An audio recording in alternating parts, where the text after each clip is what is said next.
Hello, I'm Joseph, and this is a production of Quit and Grit Media. If you like this content, you want to see more, just like and subscribe. We have several things coming out with actual play and some solo play, and of course, this 5-minute lore on Pathfinder. Without further ado, we'll jump into it. This is the Shackles, Freedom Beneath the Black Flag. Waves crash and gulls cry. The camera pans over stormy seas and jagged islands. Last time we spoke on Andorian, the land that won its freedom through courage and law, but not all who cast off Cheliax's chains found liberty in councils and constitutions. Some sought it in the open seas, among pirates, storms, and of course, blood. This is the story of the Shackles and the rise of what is known as the Pirate Lords. Long before Cheliax ruled the Inner Sea, the southern isles off Garoon's coast were wild, dangerous, and lawless. The Shackles were a place of reefs, storms, and countless hidden coves, a figurative smuggler's paradise, place where for centuries sailors, slavers, and outlaws used these isles as refuge from imperial law. But when Cheliax rose to power, its ships came to claim the Shackles. But the islands bit back. No army could tame the endless storms or the cunning pirates who called its waters home. But for a time, Cheliax's harmed navy held sway. Fortresses built upon trade routes enforced, and the Shackles served as a base of colonial ambitions across the south. But as we spoke about when Cheliax fell and Eridan fell, and the prophecy didn't happen, and Cheliax was plunged into civil war, the grip on the Shackles faltered and failed. It's shattered.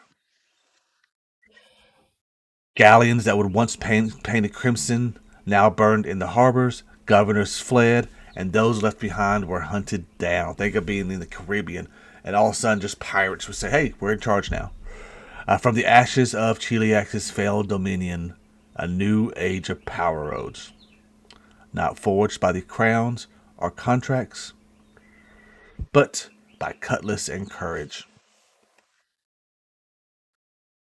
In the chaos that follows, the pirates of the Shackles united loosely, violently, but effectively under the banner of the free captains.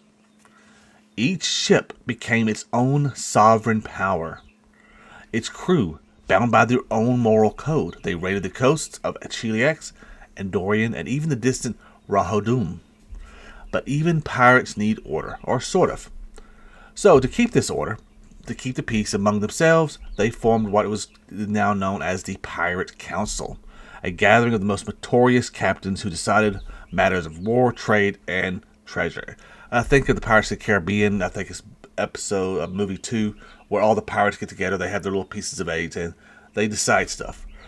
And above them all rose the one ruler who was known as the Hurricane King. And okay, the title of the Hurricane King is not an inherited title. It's earned, taken, and sometimes killed for. The most famous and perhaps most cunning was a fellow by the name of Kurdak Bonefist. He ruled from the pirate city of Port Peril. Under his iron and somewhat rum-soaked leadership, the Shackles became more than just a den of thieves.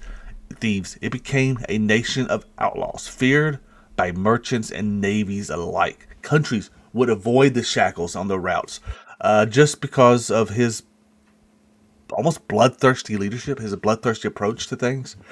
It was loot and kill. I mean, it was very interesting time. Some say Bonefish ruled with a mixture of brutality and charm. But others say the real power lay with the council that tolerated him, until they didn't. In the age of lost omens, the Shackles remains untamed. The Pirates Council still gathers in secret coves, and new captains rise with every storm season. Beneath the black flags are women and men and women of every kind. Former slaves, exiled nobles, escaped Hell Knights, and even Cheliax deserters, who turned their backs on the tyranny of the Hell Compact. The rest of the Inner Sea, to the rest of the Inner Sea, they are criminals. They're bad guys. They're brigands. They're murderers.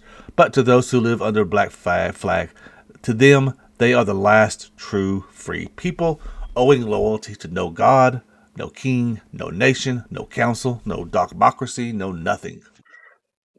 And in closing, the Shackles carved their freedom from the sea, while Cheliax rebuilt its infernal empire on land. But deep within that empire, devilish order still reigns, and no act of rebellion goes unanswered. So next time we're coming back to Cheliax. We talked about how the Hellas Compact was formed when the disappearance of Aridin, how House Thrune came into power. Now we're going to return to Cheliax next episode and see how House Thrune forged a nation bound by Hell itself. A little more deeper look into Cheliax. And then, but like I said, if you enjoyed this little 5-minute snippet of lore for the Inner Sea, for Pathfinder, for the Age of Lost Omens, hit that like button. If you want to see more of these episodes, hit subscribe. Like I said, we have plenty of content coming out, lots of new content in the horizon. So keep a lookout on that.